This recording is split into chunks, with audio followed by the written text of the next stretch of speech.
অনেকটা চিনি আর চালের গুঁড়ো দিয়ে দিলাম। 250 চালের গুঁড়ো আছে এখানে, তো যতটা সম্ভব দিচ্ছি। যদিও ক্ষীরে এসব লাগবে না, ক্ষীরে শুধু চিনি দিলেই হবে, তো একটু চিনি দিয়ে দিচ্ছি। সামান্য একটু চিনি দিলাম কারণ চালটা এমনিতেই খুব মিষ্টি। তো ভিডিও বানানোর সঙ্গে সঙ্গে একটুখানি যা হয় আর কি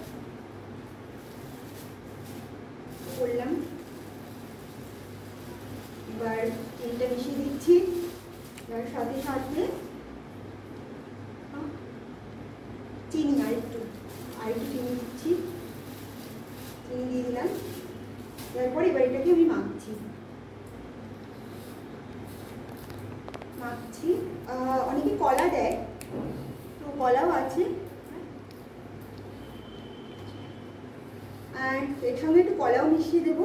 তো এটা ভাজার সময় কলাটা মিশিয়ে কোনটা করছি আমি দেখাচ্ছি তোমাদের। একটা কলাও দেবো, তো একটা কলা দিয়েও করবো আর একটা কলা ছাড়া করবো। এই কলা আমি নিয়ে নিয়েছি, তো উইথ কলা আর উইদাউট কলা দু ধরনের হয়।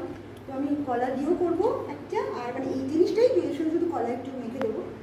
আর এটা আমি সিঙ্গাপুরি কলা নিয়েছি, তোমরা চাইলে বর্তমান কিংবা কাঁঠালি কলা নিতে পারো, তো আমার মনে হয় সিঙ্গাপুরি কলা দিয়ে এটা বেস্ট হবে। তো এইটা দিয়ে করো। আর আরেকটা এমনি যেটা কলা ছাড়া সেটাও করে, কারণ অনেকে তো কলা খুব একটা পছন্দ করে, তো তাদের জন্য শুধু। যাই হোক, ঠিক করলাম। এবার এটা মেখে নিয়েছি, যে দেখো কীভাবে মেখে নিচ্ছি। মেখে নেওয়ার পরে এটা আমি সর্ষের তেলে ভাজবো। অনেকে সাদা তেলে ভাজে, কিন্তু আমি সর্ষের তেলে ভাজবো, ঠিক আছে?